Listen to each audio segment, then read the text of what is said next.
안녕하세요.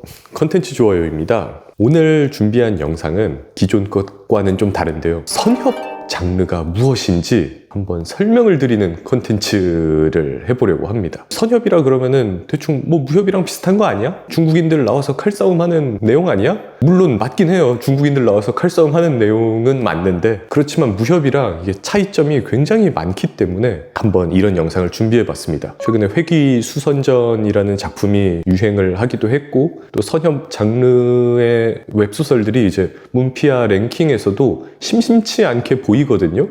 근데 아마 많은 분들이 좀 장벽을 느낄 거예요. 무협이랑 비슷한 줄 알고 들어갔는데 막상 읽다 보니까 너무 다르거든요. 세계관도 다르고.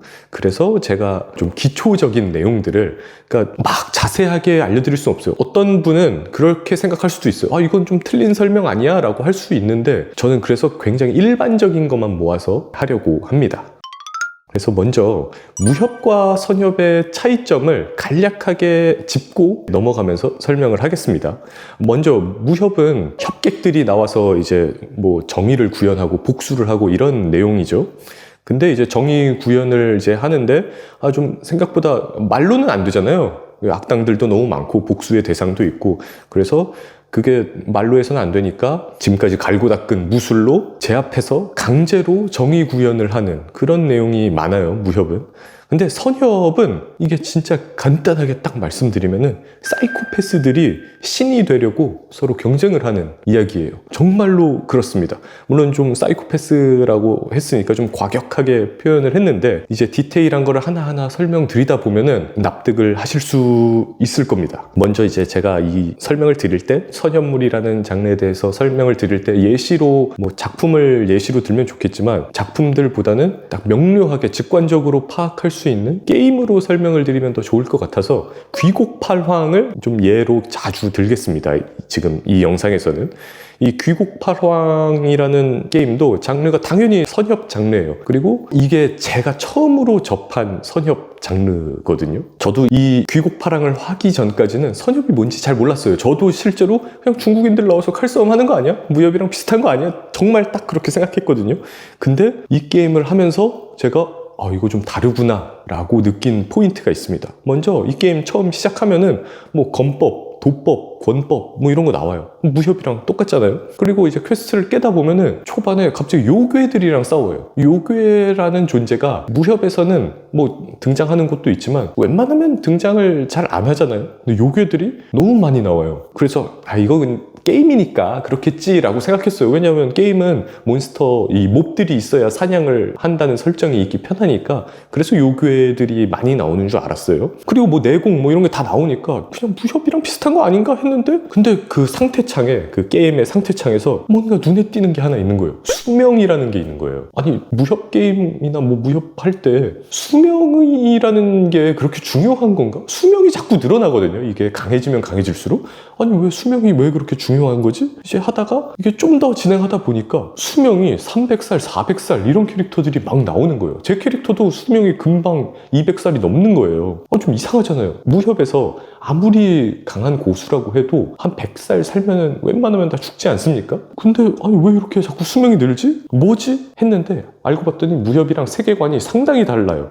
일단은 이 선협이라는 세계관은 도교에서 말하는 신선이 되는 게 선협물에서 주인공의 목표입니다. 모든 캐릭터들의 목표가 신선이 되는 거예요. 그러니까 나중에 이제 신선 점점 수명이 늘어나다가 등급이 계속 올라가면은 어느 순간 마지막에 등선을 해서 그냥 진짜 신들의 세계, 올림푸스, 그 그리스 로마 신화의 올림푸스 같은 데로 떠나는 게 이 선협물 캐릭터들의 공통적인 목표입니다. 그래서 이 게임도, 귀곡팔황이란 게임도 마찬가지로 계속 경지를 올려서 어느 순간 마지막 경지에 올라서 오르는 순간 이제 게임이 끝나게 되죠. 그런 게임이거든요. 근데 이게 이 경지가 하나하나 올리는 게 진짜 개빡셉니다. 이 게임이 노가다를 엄청 시켜요. 뭐 어디서 뭐 재료 구해와라, 뭐 해라, 뭐 단약을 구해라, 뭐 이런 게 쭉쭉쭉쭉 나오는데, 이 경지에 대해서 제가 한번 설명을 드리겠습니다. 여기 정리를 해놨는데, 이게 근데 이 경지가 귀곡팔황 기준의 경지예요. 그래서 뭐 다른 분들은 뭐 더 있는데? 아니면 너무 많은데? 뭐 이렇게 생각하실 수도 있는데 귀곡파랑을 기준으로 하겠습니다.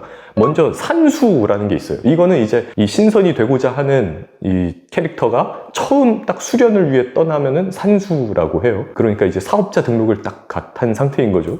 근데 여기서 이제 한 단계 이제 넘어가면은 연기경이라는 게 됩니다. 여기서 열심히 수련하고 막 약 먹고 어쩌고 하면은 축기경이 돼요. 축기경 다음은 결정경, 결정경 다음 금단경, 구령경, 원형경, 화신경.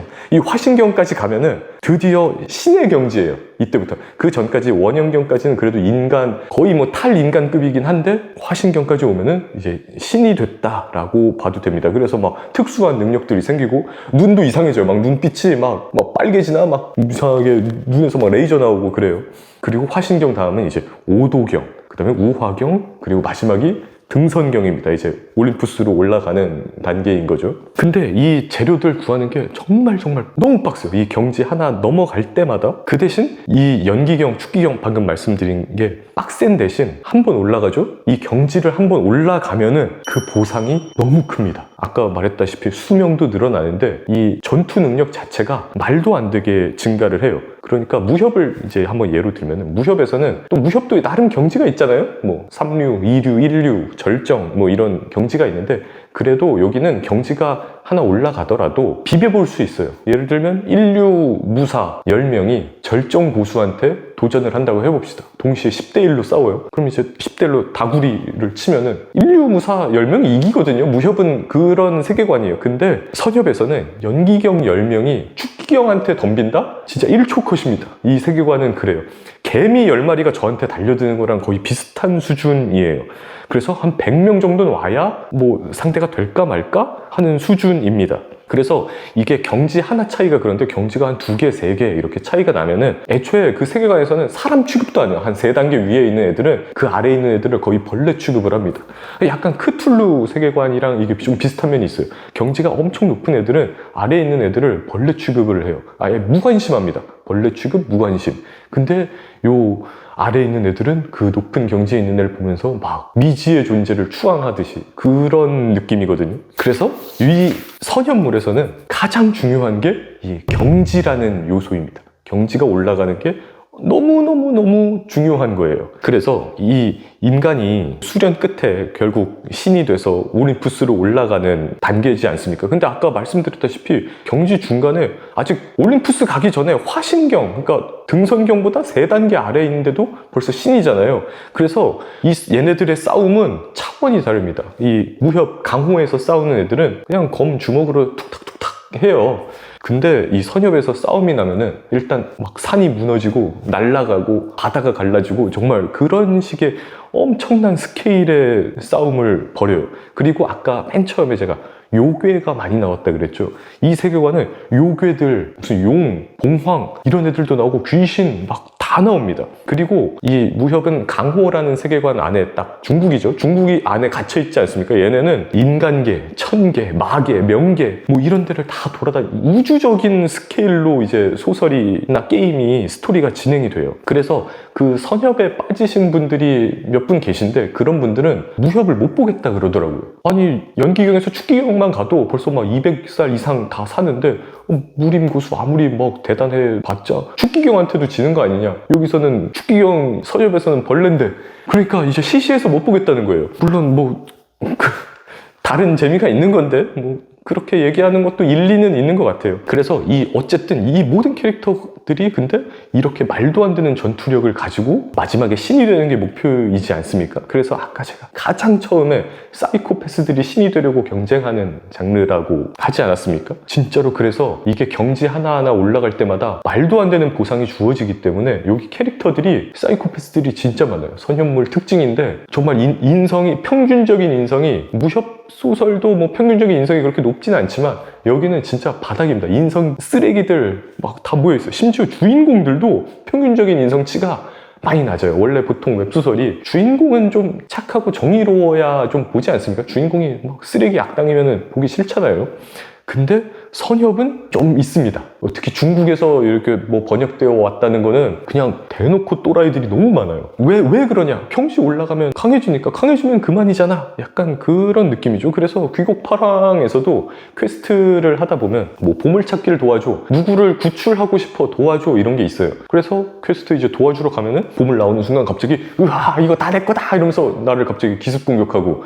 근데 그런 애들이 진짜 한 트럭이에요. 매번 나와요. 그리고 그 퀘스트는 사실은 퀘스트가 두 개라고 볼 수 있죠. 보물 구하고 퀘스트 의뢰한 놈까지 처리하는 게 그 퀘스트 한 세트라고 보시면 될 정도로 정말 뭐, 그리고 게임 안에서도 도둑질도 할 수 있고 막 강도질도 하는데 그냥 그런 게 아주 비일비재하게 벌어져요. 맨 처음에 이 게임 왜 이러나 했어요. 근데 이 선현물에 대한 이해도가 높아지니까 아 이게 그럴 수 있구나. 그리고 저도 막 강도질을 하고 싶어져요. 왜냐하면은 이게 재료 구하고 뭐 약 구하고 이게 너무 빡세거든요. 그러니까 당연히 그 어두운 그 범죄의 유혹을 참아내기가 어렵습니다. 그래서 이 선현물에도 그럼 조금 그나마 더 나은 방향이 있는 거 아니냐? 좀 더 수월하게 플레이할 수 있는 뭐가 없나 했을 때 문파라는 게 나옵니다. 이 수월하게 하려면 문파에 들어가야 돼요. 이거는 이제 무협소설이랑 비슷하죠. 문파라는 게 등장하는 게. 근데 이제 문파에 들어가면은 여기서 아이템을 좀 쉽게 구할 수 있고, 여기서 내가 좀 잘하면은 좀 더 동료들에 비해서 두각을 나타낸다거나 하면은 얘네들이 아이템도 좀 조금씩 줘요.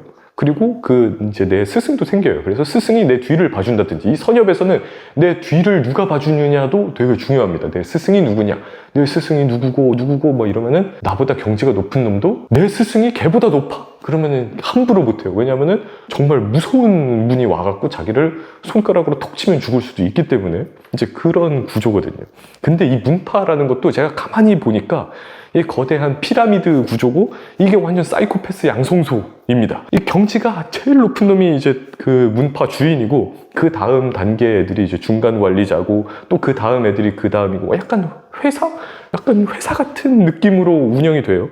근데 얘네들이 중요한 위치마다 다 알박기라고 있어요. 이 문파들이. 여기서 이제 수련해서 얻는 게 영기라 그러는데, 영기라는 게 나오는 게 또 영맥이라고 있어요. 그냥 뭐 금광, 그 금이 나오는 금광이라고 생각하시면 되는데, 그런 데를 이 문파 몇 군데가 다 독점을 해갖고 그걸 다 자기네들이 먹으려고 하는 거예요. 그래서 당연히 가장 많이 주인한테 가고, 그 다음 단계, 그러니까 이게 무슨 다단계도 아니고 강한 순서대로 서열화가 다 돼서 그 독점한 자원을 싹싹싹싹 가져갑니다. 그래서 맨 마지막에 제일 하층 이런 애들은 막 열심히 죽어라고 막 허드렛 일 하면서 이제 조금씩 얻어먹는 거예요. 이게 완전 그래서 카르텔이 되는데, 얘네들이 막 돈이 부족하고 이러면은 그냥 서슴없이 다른 문파도 공격하고 그럽니다. 그래서 이 선현물 세계관이라는 게 이제 이 정도 설명으로 선현물에 대해서 설명을 하면은 이게 과연 좀 이 뭔가 출판사의 관계자로서 좀 문제가 있지 않습니까? 뭐 선현물에 대해서 욕만 하다가 끝난 느낌일 수도 있어요. 근데 그렇지 않고 굉장히 좀 독특한, 좀 재미있는 요소들이 이제 선현물에 있는데, 이제 그것들을 설명을 해드리려고 합니다. 선현물 소설의 이제 특징은 아까 맨 처음에 사업자 등록을 갓 한 애가 산수라고 했잖아요. 근데 뭐 무협도 대부분 그렇지만 이 선현물도 문파의 초반에 금방 들어가요. 문파에 들어가서 이제 여기서 뭐 기연을 만나고, 그러니까 뭐 무협이랑 비슷하죠. 여기서 기연을 만나고 또 경지를 높이기 위해서 얻어야 하는 아이템들을 여기서 좀 이렇게 수월하게 얻는 그런 것들이 이제 소설에서 나옵니다. 근데 이제 혼자서 뭘 막 기연을 어디서 얻고 이런 장면은 거의 없는 것 같아요. 왜냐면 이게 경지 하나 올라가는 게 엄청 어렵다는 설정이 있기 때문에 오히려 독고다이로 해서 경지가 올라갔다? 뭐 그런 소설도 당연히 있겠지만, 그러면은 독자들 사이에서는 설득력을 못 얻거든요. 그래서 당장 문파에 들어가서 문파에서 정치질하고 이런 게 엄청 나와요. 그래서 이게 좀 그런, 나는 안에서 정치질하고 이런 게 재미있다 하는 사람은 선현물도 괜찮을 겁니다. 이 문파 안에서 막 투닥거리는 뭔가가 많이 나오거든요. 그래서 그런 재미 요소가 하나 있고요. 그리고 또 하나가 이제 질서가 흔들리는 그런 내용들이 꼭 나와요.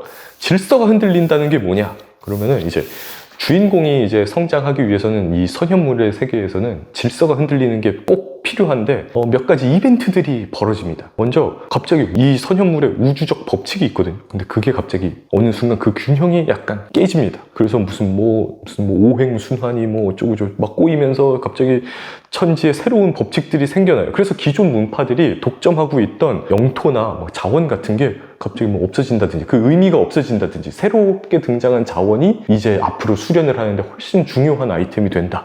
그런 세계관이 갑자기 바뀌는 내용이 나오거든요. 그러면은 갑자기 이제 새로운 자원이 생기니까 그때는 모두가 동등한 입장에서 다시 경쟁을 하게 되는 거예요. 그때 주인공이 두각을 나타내는 내용이 나오거든요.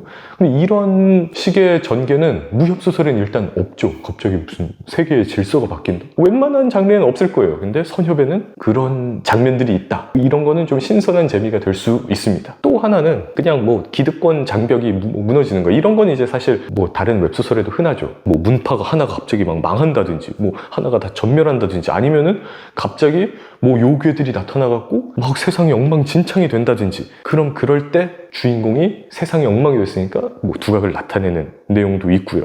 그래서 이런 갑자기 세상이 급변하는 내용이 나오고 두각을 보인다. 이런 데서 재미를 느끼시는 분이면 또 한번 읽어볼 만한 재미가 있습니다. 그리고 또 하나는 여기서 이거는 굉장히 작가들이 조심을 해야 되는 부분인데 이 선현물에서 초반에 연기경, 축기경 이런 좀 쪼렙 시절에 어느 날 이 동네에 원영경인 아주 높은 경지의 고수가 나타난 겁니다. 그래서 얘가 나타나갖고 얘 때문에 쩔쩔매고 정신없이 맨날 두들겨 맞고 핍박당하고 무슨 갖고 있는 거 다 뜯기고 그래요. 근데 막상 주인공이 원영경이 됐을 때는 주변에 갑자기 원영경들이 한둘이 아니에요. 너무 많아. 분명히 나 쪼렙 때는 원영경이 한 명, 너무 대단한 사람 이랬는데 막상 주인공이 원영경이 되니까 원영경 아무것도 아니었어. 다시 처음부터 시작이야. 약간 파워 인플레가 된 것처럼 그런 문제가 되거든요. 그래서 집필을 하실 때 장소를 바꾸는 게 더 좋을 수도 있습니다. 실제로 귀국파랑이 초보자용 그 다음 경지를 옮겨갈 때마다 스테이지를 옮기는 장치를 해놨거든요. 그래서 아주 고레벨이 되면은 저레벨 쪽에 굳이 갈 필요가 없어져요. 물론 가깝고 거기서 애들 괴롭힐 수도 있지만 그럴 필요 없이 게임이 진행되거든요. 그것처럼 이 선현물 소설도 좀 그럴 필요는 있습니다. 스테이지를 예를 들어 인간계에 있다가 다른 명계나 이런 데로 옮겨간다든지 그런 조치가 필요할 것 같아요. 왜냐하면 제가 이 선현물 볼 때 약간 김이 새는 게 있었어요. 분명히 주인공은 쪼렙 때 위의 경지 애들 만나면은 쫄고 너무 정말 희귀한 존재들이라고 처음에 써 있었는데 막상 주인공이 그 희귀한 경지에 갔더니 전혀 희귀하지 않은 거였을 때 좀 많이 김이 새고 갑자기 몰입감이 뚝 떨어지고 보기 싫어지고 그랬거든요. 그래서 요거는 작가들에게 주는 팁이었고요. 일단 여기까지 선현물의 어떤 세계관, 그리고 선현물에서 느낄 수 있는 재미들, 그리고 선현물을 쓰려고 하는 작가들이 참고할 만한 간략한 팁까지 해서 한번 영상을 만들어 봤습니다. 물론 이게 너무 짧은 시간에 하는 거라 일반화한 것도 정말 많거든요. 그래서 이게 정말 선현물이 상당히 재밌으니까 한번 이 영상을 보시고 만약에 좀 흥미가 생겼다 하면은 한번 보는 것도 추천드립니다. 다음번에는 더 유익한 영상으로 찾아오겠습니다. 감사합니다.